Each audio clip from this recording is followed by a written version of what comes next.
Assalamualaikum warahmatullahi wabarakatuh. Jumpa kembali dengan saya Rudi di channel baru saya ini.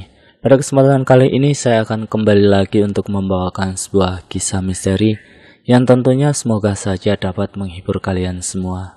Dan seperti biasa, yuk daripada kita lama-lama langsung saja kita masuk dalam ceritanya. Bismillahirrahmanirrahim. Sekeluarga diserang santet mematikan setelah jadi orang ketiga. Namanya adalah Lentan. Dia seorang perempuan berusia 19 tahunan kala itu. Namun sejak umur 16 tahun, dia sudah diperistri oleh seorang yang kaya raya di desa tersebut. Lentan sendiri sebenarnya tak menginginkan pernikahan itu. Tapi karena orang tuanya banyak berhutang pada orang kaya tersebut, akhirnya dengan terpaksa ia melepaskan masa gadisnya dengan menjadi istri orang kaya raya yang usianya hampir setengah abad itu. Semenjak Lentan menjadi istri orang kaya yang disegani di desanya tersebut, ia kehilangan semua teman-teman sebayanya. Mereka menjauhi Lentan dengan alasan takut. Entah apa yang mereka takutkan, ia sendiri pun tak mengerti. Hidupnya setelah menikah memang dikelilingi kemewahan. Mau apa saja pasti dituruti. Tapi Lentan merasa kalau hidupnya sangat sunyi dan sepi. Tiada bedanya dengan burung yang berada di dalam sangkar emas. Hari-hari ia lewati hanya duduk termenung di rumah mewah yang terbuat dari kayu ulin. Lentan memiliki seekor anak babi yang diberikan oleh orang tuanya. Dan Lentan menjadikan hewan tersebut sebagai tempat untuknya berkeluh kesah menceritakan tentang semuanya, tentang apa yang sudah ia jalani. Seperti hari itu Lentan tengah berada di halaman rumah bersama babi kesayangannya. Ia melihat rombongan orang-orang kota sedang berjalan bersama Pak Bentot, orang yang sering disuruh-suruh oleh ketua adat di desa. Mereka berjalan beriringan melewati rumah tersebut. Nampaknya mereka sedang ada tugas di daerah itu. Lentan berpikir mungkin benar adanya rumor tentang pembukaan lahan-lahan perusahaan itu. Dan orang-orang ini adalah yang bertugas untuk survei tempat. Dan pastinya mobil atau apapun itu yang mengantar mereka tadi tidak bisa masuk ke desa dikarenakan akses jalannya melewati perkebunan sempit dengan jalanan setapak. "Numpang lewat ya, Tan?" ujar Pak Bentot sambil tersenyum ramah. Lentan pun membalas senyum laki-laki parubaya itu dengan senyuman yang sangat manis. "Silahkan," ucap Lentan masih dengan bibir tersenyumnya. Sampai ketika matanya beradu pandang dengan salah satu pemuda yang mengenakan topi putih dan baju lengan panjang berwarna hijau tua yang berwajah lumayan tampan. Lentan seketika menunduk. Lalu setelah rombongan itu berlalu, ia langsung memeluk erat babi peliharaannya tersebut dengan bibir yang tersenyum. Saat Lentan terbangun, ia mendapati Datun sudah berada di dalam kamarnya dengan membawa sepiring nasi upu dan ayam untuk Lentan sarapan. "Kenapa dibawa ke sini, Tun? Kan aku bisa mengambilnya ke dapur," ucap Lentan. Datun tersenyum. "Bagaimanapun juga, kamu itu adalah istri dari majikan kami, Tan. Jadi sudah seharusnya kami melayani kamu." Lentan menggeleng pelan. Raut wajahnya yang semula cerah mendadak sedih. "Kenapa, Tan? Apa perkataanku tadi sudah menyinggung perasaanmu?" tanya Datun was-was. "Tidak, aku sama sekali enggak tersinggung kok. Hanya saja aku berpikir ini semua terlalu berlebihan untuk seseorang sepertiku." "Oh iya, apa kau tak ingin ke rumah orang tuamu, Tan?" tanya Datun membuat Lentan mengerutkan keningnya. "Memangnya orang tua itu sudah pergi?" ujar Lentan balik bertanya. "Sudah, katanya tadi akan pergi selama 2 minggu lebih kalau tak ada kendala di perjalanan. Jadi kau bisa pergi kemanapun yang kau mau," kata Datun diiringi tepuk tangan kegirangan dari Lentan. Memang selama bertahun-tahun itu Lentan akan keluar rumah dan berjalan-jalan jika suaminya tak ada di desa.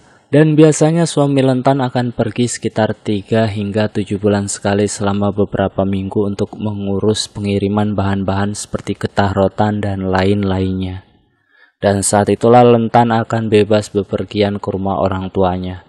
atau hanya sekedar menikmati sepanjang hari dengan bermain bersama anak-anak kecil di desanya.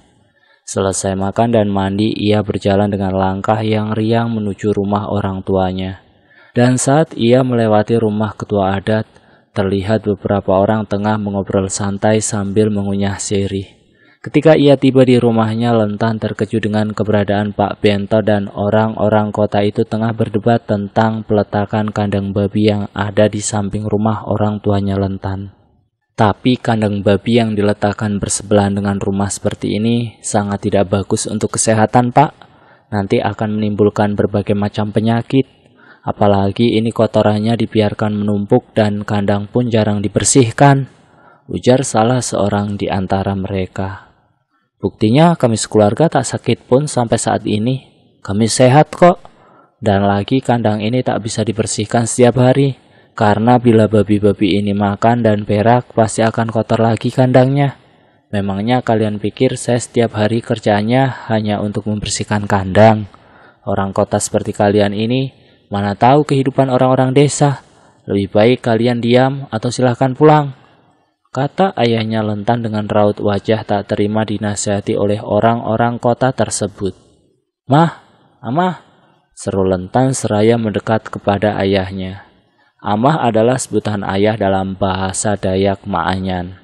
Lentan mencubit gemas pinggang ayahnya yang ia rasa sangat keterlaluan pada orang-orang kota itu. Kenapa? Hah? Ujar ayahnya seraya menepis tangan Lentan. Malu ya? Kenapa malu? Harusnya mereka ini yang malu. Sudah datang ke sini tanpa diundang, malah seenaknya ngatur-ngatur. Hai, susahnya memberikan masukan pada ama ini. Semua yang orang bilang pasti dianggap salah. Ya sudah Pak Bentot, kalau memang tak ada yang ingin dibicarakan lagi, Bapak bawa mereka pergi dulu. Si ama biar saya yang tangani. Nanti dia malah semakin menjadi kalau terus diajak bicara, ucap Lentan berbisik pada Pak Bentot. Setelah kepergian Pak Bentot dan orang-orang kota tersebut, Lentan mulai merayu ayahnya untuk memindahkan kandang babi itu beberapa meter ke belakang rumah. Harus dipindah? Tanya ayahnya. Iya mah, demi kesehatan ibu, nenek, kakek, dan kalian semua tentunya, bujuk Lentan. Ya sudah, kalau begitu, besok Amah akan pindahkan kandangnya ke belakang. Lentan tersenyum seraya mengelus-elus lengan ayahnya. Si pemuda kota yang sedari tadi mengintip dari balik pohon nampak ikut tersenyum melihat kedekatan ayah dan anak tersebut. Hai, sapa seseorang ketika Lentan tengah bermain mengumpulkan biji getah di pinggir kebun karet. Lentan mematung dengan tangan yang masih memegang biji-biji getah. Kenapa? Tanya si pemuda. Kenapa? Ada yang bisa kubantu? Ucap Lentan tergagap. Tidak, aku hanya ingin berkenalan denganmu dan juga ingin berterima kasih karena sudah membujuk ayahmu untuk memindahkan kandang babi peliharaan kalian. Oh, itu. Iya, tak masalah, sama-sama ya.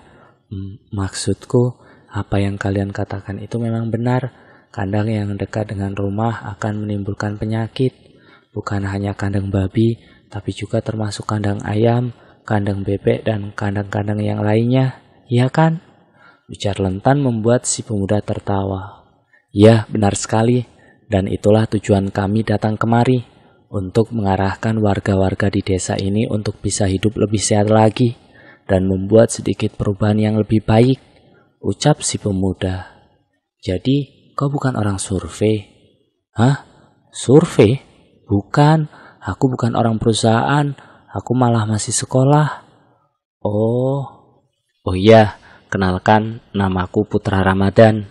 Aku juga sebenarnya ada keturunan Dayak Pakumpai dari ibuku dan Dayak Murung dari ayahku yang masuk Islam ketika menikah dengan ibuku.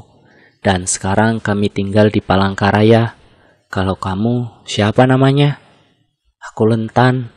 Ya, kau sendiri tahulah aku dari suku Dayak apa. Jawab Lentan tersenyum.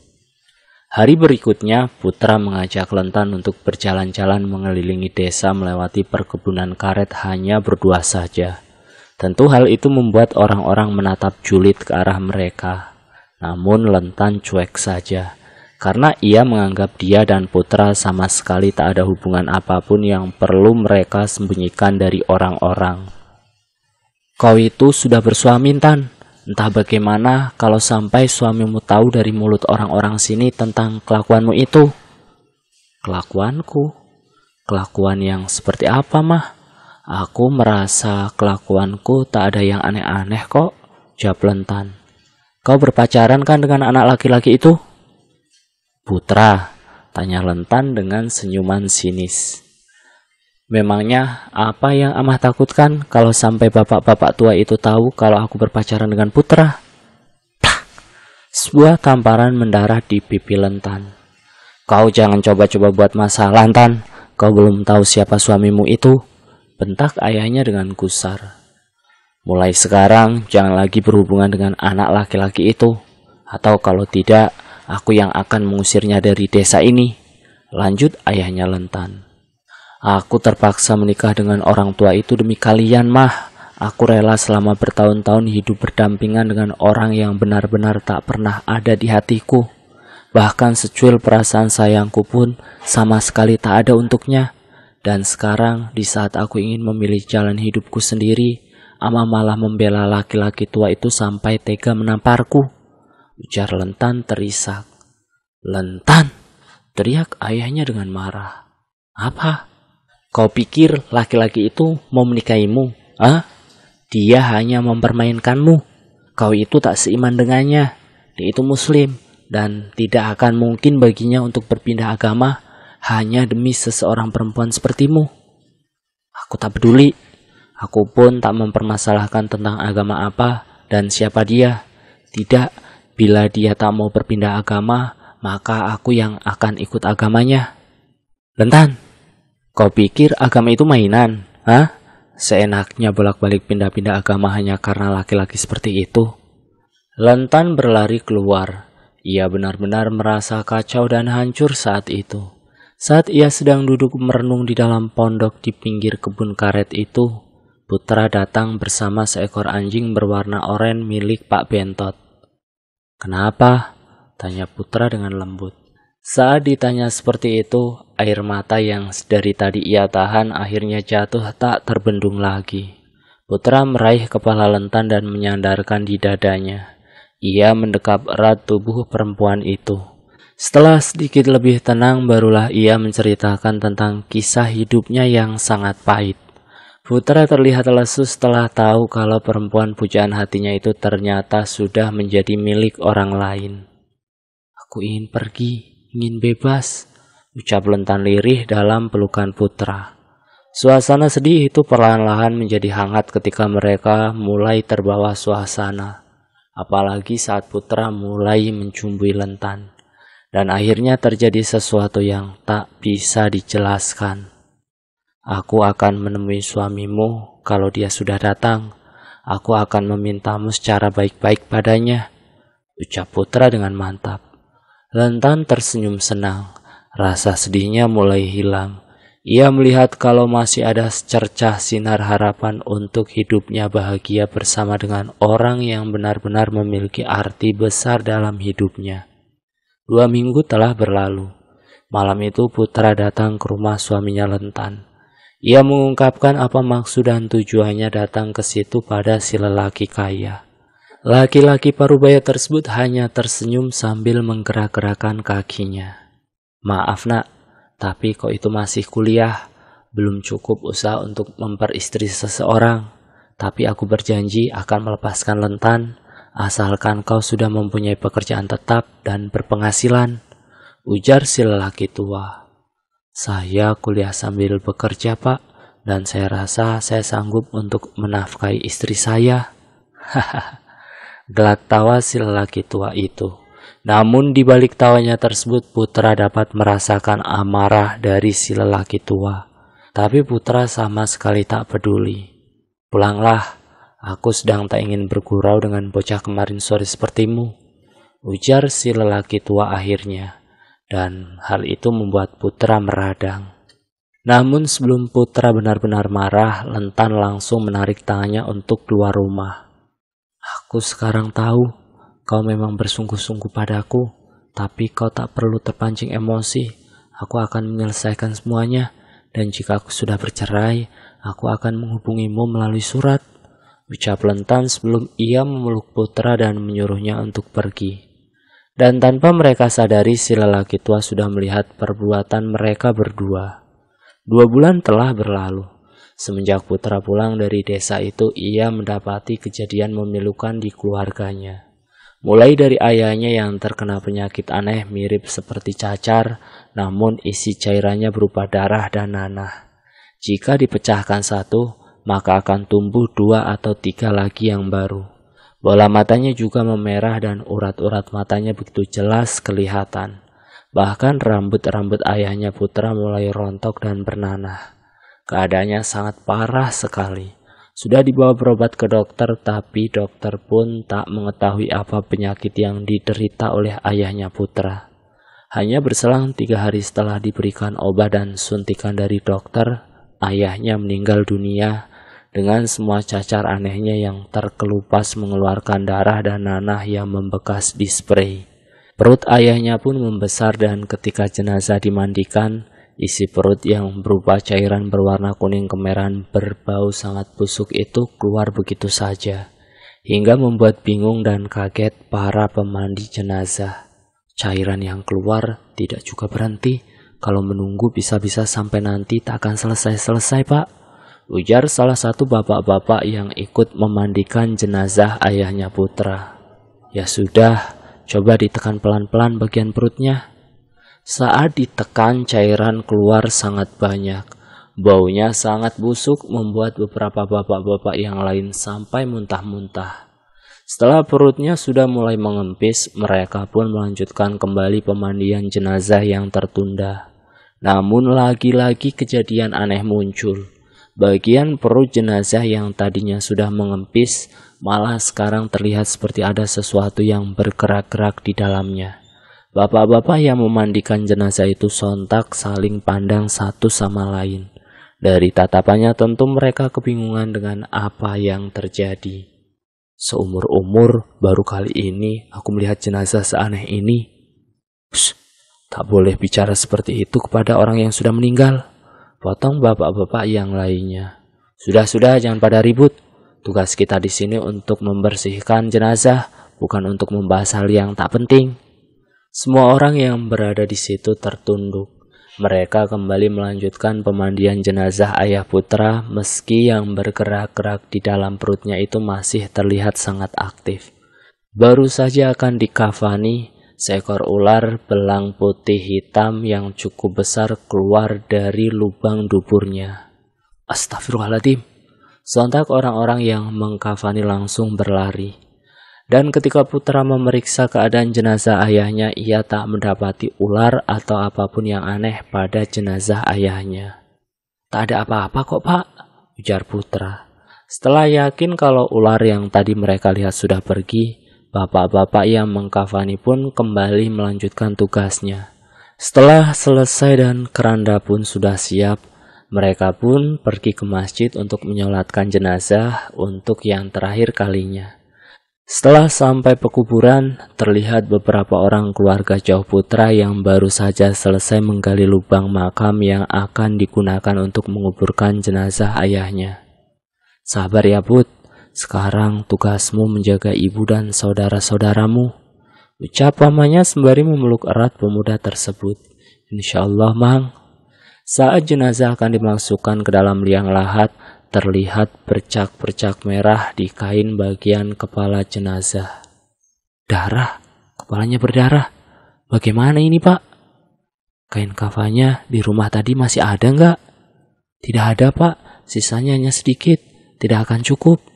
Kalau kain kafan di masjid, yaitu, Pak, yang tadi digunakan untuk mengkafani jenazah ini. Ya sudah, kalau memang tidak ada lagi kain kafan yang bisa digunakan, makamkan saja seperti itu, ujar bapak-bapak yang lain pasrah dan langsung disetujui oleh orang-orang yang berada di pemakaman. Ibunya Putra menangis terseduh-seduh. Sedih sudah tentu. Dan semakin bertambah sedih lagi ketika melihat suaminya dimakamkan dengan keadaan seperti itu. Menjelang tahlil 3 hari, ibunya Putra jatuh sakit. Badannya gemetar dan tak henti-hentinya mengeluarkan keringat dingin. Bagian perut ibunya juga terlihat lebih besar dari sebelumnya. Padahal selama 3 hari ini beliau tidak teratur makan. "Putra," ucap ibunya pelan dan hampir tak terdengar. "Iya mah, Putra ada di sini mah." Putra menggenggam erat tangan ibunya dengan perasaan was-was tak karuan.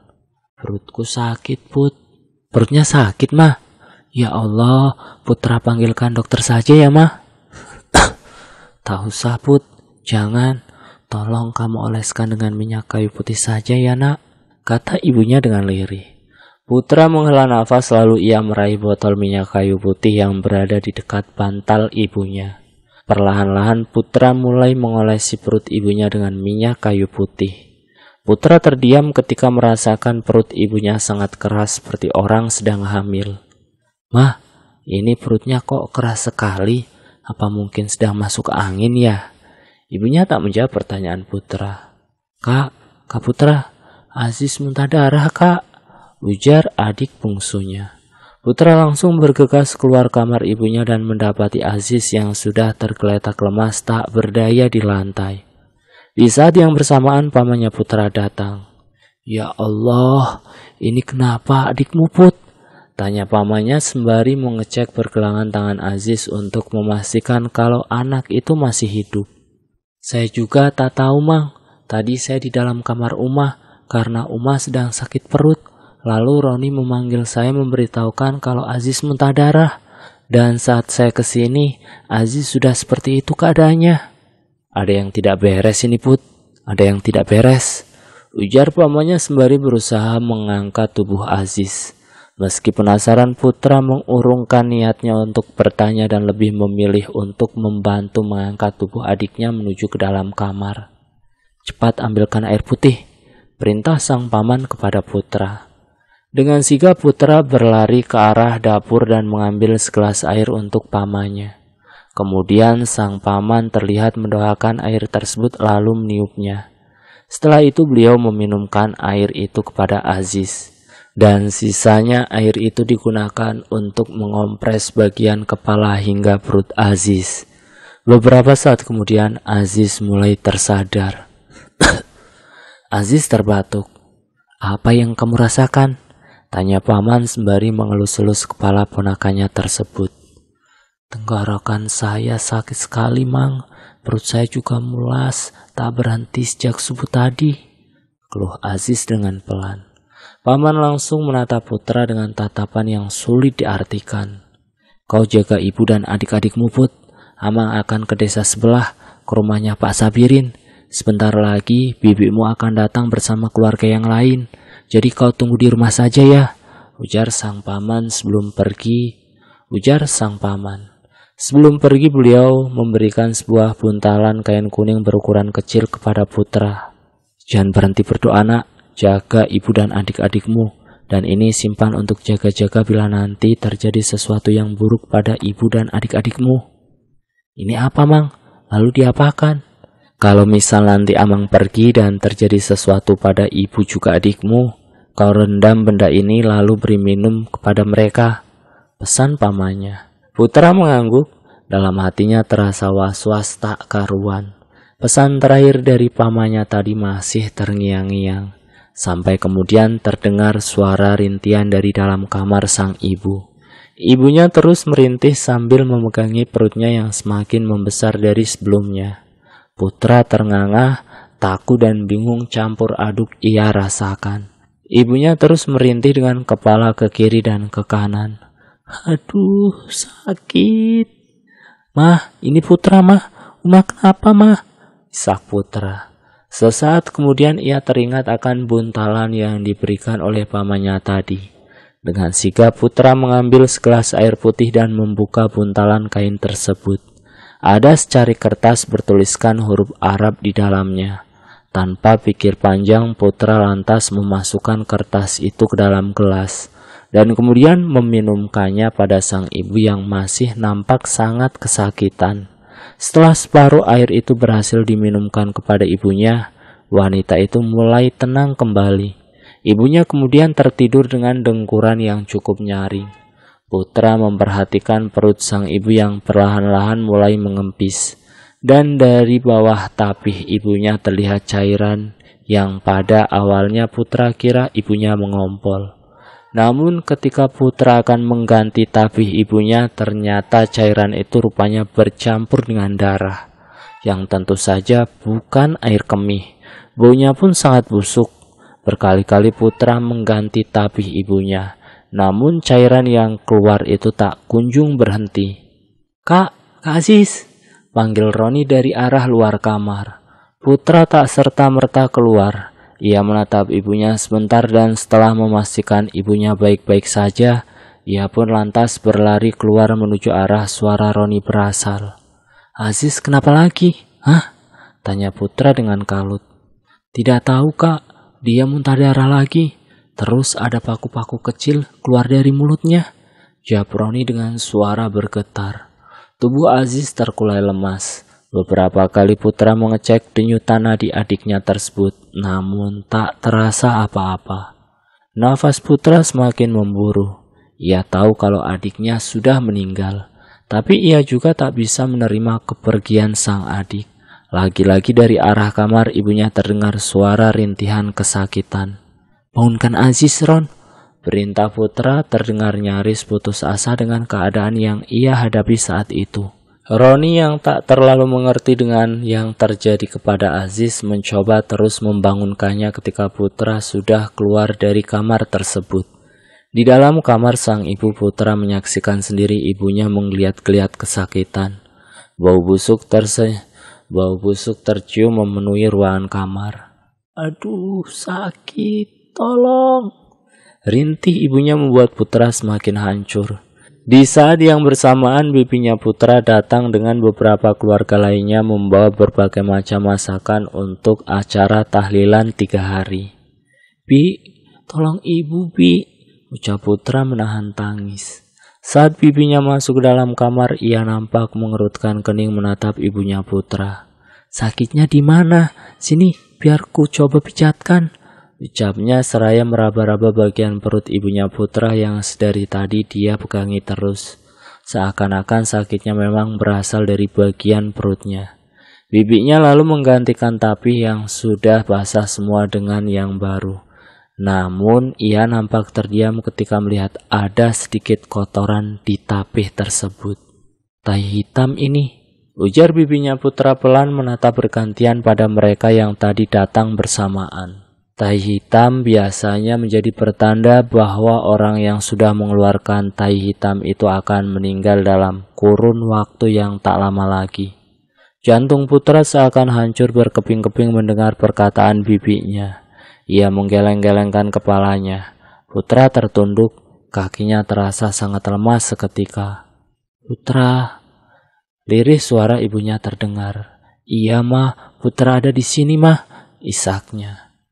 Kamu jaga adik-adikmu ya nak, ucap ibunya seakan pasrah dan menyerah kepada keadaan. Kita sama-sama jaga adik-adik mah, Uma pasti sehat lagi. Ayo mah semangat mah, Uma pasti bisa melewati ini semua, ucap Putra sesenggukan. Sang bibi membimbing ibunya Putra untuk mengucapkan 2 kalimat syahadat di detik-detik terakhirnya itu. Kak Putra, Aziz tak mau bangun, ujar Roni membuat salah satu bibinya penasaran dan akhirnya mengecek keadaan Aziz. Yang rupanya Aziz pun sudah meninggal dunia. Hari itu terasa sangat buruk sekali bagi Putra. Kehilangan 2 orang yang sangat berharga di hidupnya dalam waktu yang hampir bersamaan. Teriaknya putus asa. Putra yang masih menangis itu sedang ditenangkan oleh bibinya. Dan yang lain mulai membacakan Yasin di dekat jenazah ibunya dan Aziz yang sudah ditutup menggunakan kain panjang. Malam harinya pamannya datang bersama Pak Sabirin dan dibuat sangat terkejut dengan apa yang sudah terjadi dalam waktu yang lumayan singkat itu. Pak Sabirin membuka penutup jenazah. Beliau mengangguk-angguk lalu menatap kembali jenazah tersebut. Lalu beliau mendekati Putra dan mengelus-elus bau pemuda tersebut. Setelah pemakaman ibu dan adiknya, Putra masih duduk bersimpuh di dekat pusara makam sang ibu. Ia benar-benar tak menyangka akan menjadi yatim piatu dalam kurun waktu yang secepat itu. Saat Roni dan bibinya sudah pulang terlebih dulu, pamannya mengajak Putra untuk singgah sebentar di depan pos. "Putra, Pak Sabirin mengatakan padaku kalau yang kalian hadapi ini sebenarnya adalah santet. Santet ini sebetulnya ditunjukkan untukmu, tapi karena kamu sudah mempunyai pelindung, makanya orang tua dan adikmu yang kena sasarannya." "Santet? Siapa kira-kira yang ingin menyantet saya, Mang?" tanya Putra. "Kau tak merasa berbuat salah pada seseorang, Put?" ujar pamannya balik bertanya. Putra tertegun. Ia memikirkan salah apa gerangan yang sudah ia perbuat, sehingga menimbulkan dendam orang yang begitu besar kepadanya. Tapi sekeras apapun ia berpikir dengan kondisinya yang masih diliputi kesedihan itu, Putra benar-benar tak bisa memikirkan apapun tentang kepada siapa dia pernah berbuat salah. "Kau ingat sesuatu?" tanya pamannya yang memancing. Putra menggeleng. "Nanti setelah sedikit tenang, cobalah kau ingat-ingat lagi, Put. Kepada siapa kau pernah berbuat salah? Amang hanya bisa mendoakan yang terbaik untukmu dan Roni, Put." Setelah sebulan berlalu, Putra dan Roni kini tinggal bersama paman dan bibinya. Kehidupan mereka memang tidak sebahagia dulu, tapi dengan adanya paman dan bibinya sedikit mengurangi rasa sedih juga kesepian mereka. "Mang, aku ingat sesuatu, tapi entahlah, aku juga kurang yakin. Tapi yang aku ingat, aku hanya berbuat salah pada satu orang itu, Mang," ujar Putra di suatu hari ketika pamannya tengah duduk di teras rumah. "Siapa, Put?" Putra menghela nafas panjang, lalu kemudian menceritakan apa yang dulu ia pernah alami. "Ceritamu sama persis dengan yang diceritakan oleh Pak Sabirin tempo hari," gumam pamannya. "Lalu menurut Amang, aku harus apa?" tanya Putra. "Dendam tak akan menyelesaikan masalah, Put. Yang terjadi pada orang tuamu itu memang sudah takdirnya. Lebih baik untuk menuntaskan semuanya, kamu pergilah minta maaf pada orang tersebut. Bagaimanapun juga, kamu yang lebih dulu menabuh genderang. Jadi apa salahnya kalau kau juga yang lebih dulu meminta maaf?" Nasihat sang paman. Hatiku rasanya sulit untuk memaafkan, apalagi meminta maaf pada orang yang nyata-nyata sudah membunuh orang tua dan adik saya, Mang, ucap Putra. Pamannya terdengar menghela nafas panjang. "Pikirkanlah dan lakukan apa yang menurutmu paling baik," ujar paman sebelum beranjak pergi. Setelah hampir 2 minggu ia memikirkan perkataan pamannya itu, akhirnya Putra memutuskan untuk meminta maaf pada suami Lentan, wanita pujaan hatinya tersebut. Namun sesampainya di rumah orang tua Lentan, ia disambut dengan acuh dan dingin sekali. "Apa Lentan masih tinggal di rumah suaminya?" tanya Putra dengan pelan. "Mau apa lagi kau? Hah?" bentak ayahnya Lentan. "Saya hanya ingin minta maaf sudah menjadi orang ketiga dalam rumah tangga Lentan. Jujur saya memang sangat menyayangi putri Bapak. Bahkan karena cinta buta saya itu, kedua orang tua dan adik saya menjadi korban. Dan saya kemari tak ada maksud lain kecuali meminta maaf agar masalah ini tidak berkepanjangan lagi," tutur Putra dengan sedih. Ayahnya Lentan terdiam, kepalanya menunduk. Raut wajahnya nampak sangat sedih. "Lentan sudah tidak ada. Dia mati tak lama setelah kau pergi," ucap lelaki itu bergetar. Putra terduduk lemas. "Semenjak kau pergi, Lentan kemudian jatuh sakit. Sakitnya aneh dan sangat sulit disembuhkan. Itulah yang kutakutkan dulu jika Lentan masih saja berhubungan denganmu. Dan benar saja apa yang aku takutkan menjadi kenyataan sekarang. Keluargamu, Lentan, semuanya mati karena ulah laki-laki itu." Nafasnya bergemuruh, dadanya terasa nyeri dan sakit. Akhirnya Putra mengurungkan niatnya untuk meminta maaf pada laki-laki tersebut. Kini ia bertekad untuk menuntut balas atas kematian kedua orang tuanya, Aziz dan juga Lentan. "Saya akan mempertaruhkan nyawa saya untuk membalas dendam pada orang itu. Saya tak peduli berapa besar dosa yang akan saya tanggung," ujar Putra mantap dengan keputusannya. Mendengar tekad Putra, tentu ayahnya Lentan sangat mendukung.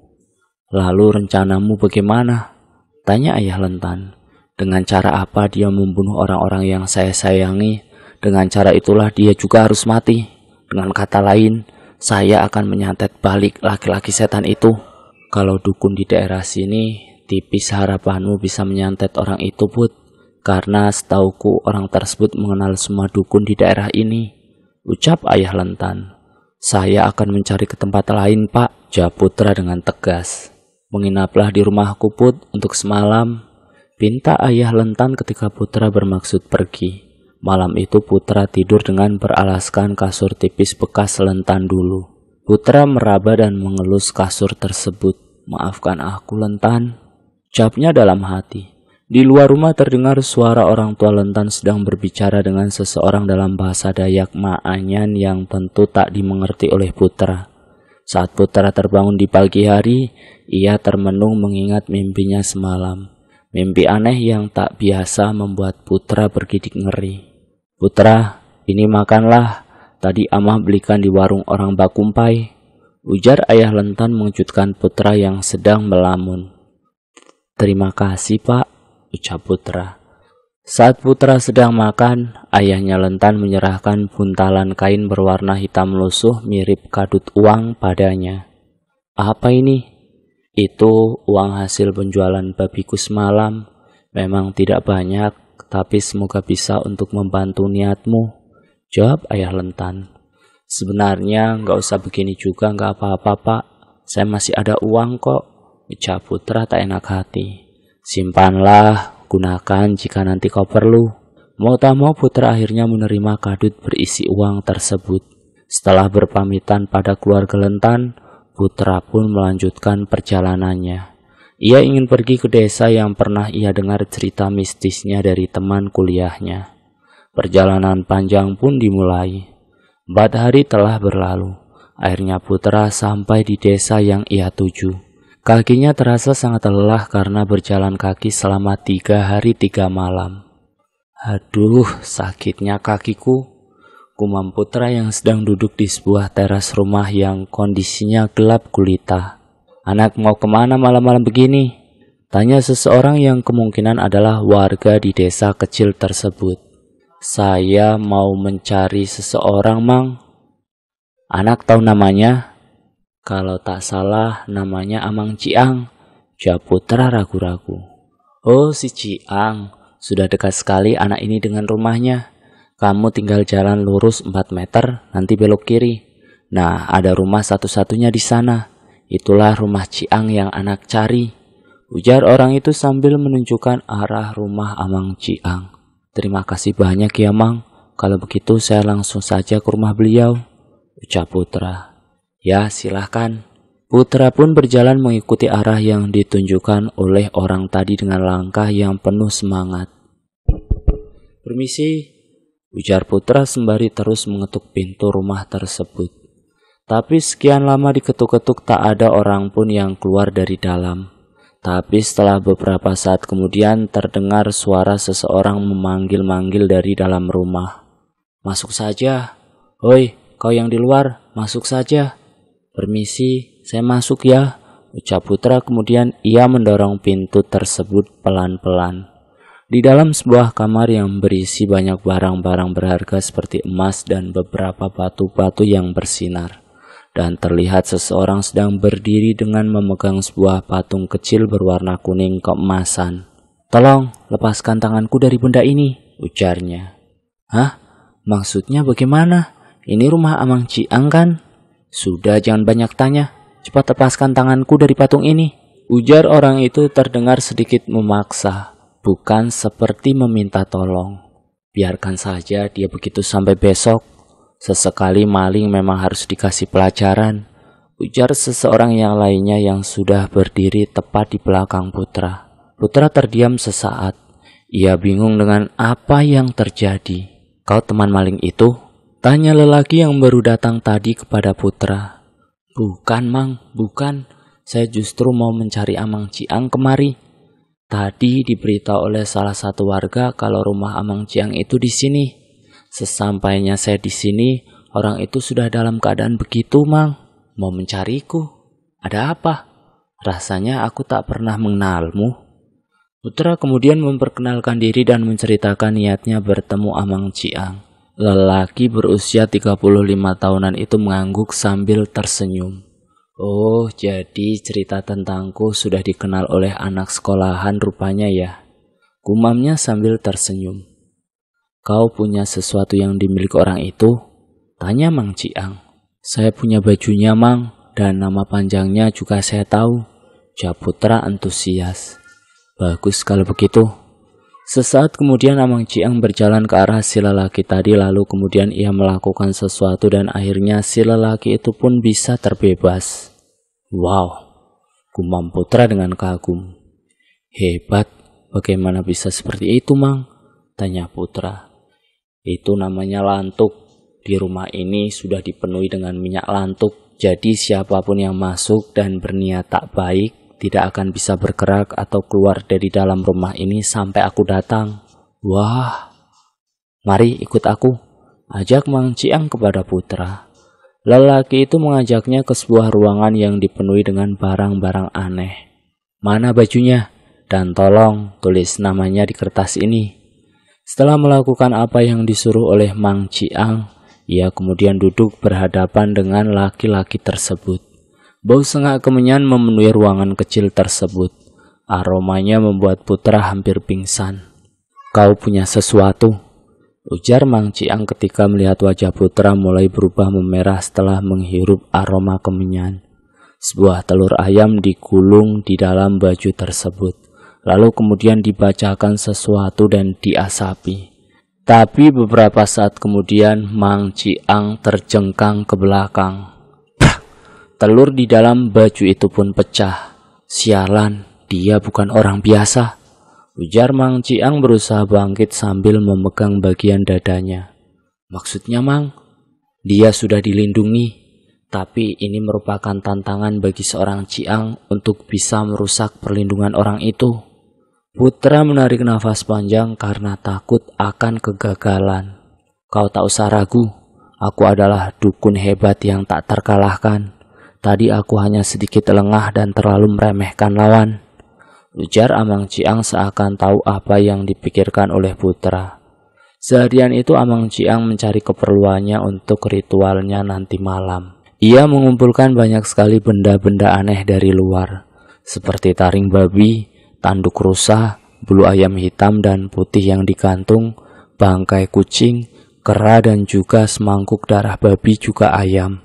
Saat akan memulai ritualnya, Mang Ciang membelah jeruk nipis besar dan melumuri seluruh tubuhnya dengan air jeruk nipis tersebut. Darah babi dan ayam itu dioleskannya pada daun sawang yang berbentuk caping. Bila nanti tubuhku bergetar hebat, tolong oleskan dengan darah ini di bagian punggungku. Pesan Mang Ciang membuat Putra was-was. Ritual pun akhirnya dimulai. Mang Ciang membaca sesuatu hampir mirip seperti lantunan sebuah lagu. Ruangan itu tiba-tiba terasa lain. Ditambah lagi asap kemenyan seperti sedang meliuk-liuk aneh mengelilingi tubuh Mang Ciang. Sesaat kemudian Mang Ciang terdiam. Tubuhnya mulai dibanjiri keringat. Perlahan-lahan keringat yang keluar itu berubah menjadi merah dan berbau amis darah. Seketika tubuh Mang Ciang bergetar hebat, membuat Putra panik dan takut, tapi ia tetap melakukan apa yang sudah dipesankan oleh Mang Ciang tadi. Saat darah itu selesai dicapingkan pada punggungnya, tubuh Mang Ciang pun berhenti bergetar.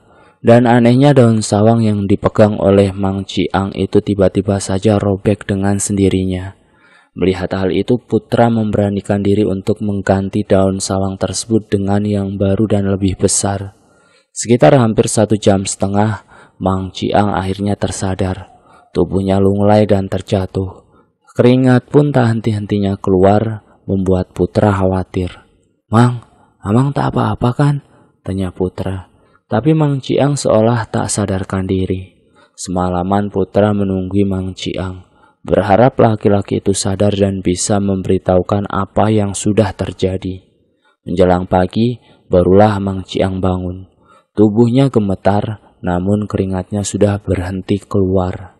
Mang, panggil Putra dengan pelan. Ucapnya dengan lirih. Singkat cerita 3 hari kemudian keadaan Mang Ciang sudah berangsur-angsur sehat. Laki-laki itu sudah mati, tapi aku juga terkena hantaman keras ketika berhasil merusak belindungnya. Andai bukan karena kau, aku tak akan mempertaruhkan nyawaku seperti ini, ujar Mang Ciang. Putra terharu dengan perkataan Mang Ciang. Angkatlah aku menjadi anakmu, Mang. Aku sudah tak punya orang tua lagi, ucap Putra. Lain kali datanglah kemari, biar aku bisa menyediakan pulut dan lain-lainnya terlebih dahulu untuk syarat mengangkatmu sebagai anakku. Putra tersenyum, dan setelah keadaan Mang Ciang benar-benar sehat, Putra pun kembali pulang. Tapi terlebih dulu ia singgah di kampung ayahnya Lentan untuk benar-benar memastikan apakah betul laki-laki itu sudah mati. Sesampainya di rumah orang tua Lentan, Putra disambut baik dan hangat oleh keluarga Lentan. Amah kira kau tak akan mampir kemari lagi setelah berhasil membunuh laki-laki itu, ujar ayahnya Lentan. Jadi dia benar-benar sudah mati, Mah? Tanya Putra seakan tak percaya. Iya, dia sudah mati. Kalau dari yang kudengar, dia sakit. Ia terus-terusan berteriak mengatakan kalau bagian perutnya berlubang sehingga membuat isi perutnya bisa merasakan hembusan angin. Cerita ayahnya Lentan. Meskipun anakku sudah mati dan tak bisa dihidupkan kembali, tapi setidaknya dia akan merasa senang karena orang yang membuatnya mati kini juga sudah mati. Putra mengangguk. Ada rasa lega dan juga penyesalan setelah ia melakukan itu. Dan selesai. Itulah akhir dari cerita yang berjudul Sekeluarga Diserang Santet Mematikan Setelah Jadi Orang Ketiga. Semoga di dalam cerita ini ada hal baik yang dapat kita ambil. Terima kasih sudah menonton video di channel ini. Jangan lupa tekan tombol like, share, dan komen. Tekan subscribe untuk mengikuti video kami selanjutnya ya. Wassalamualaikum warahmatullahi wabarakatuh.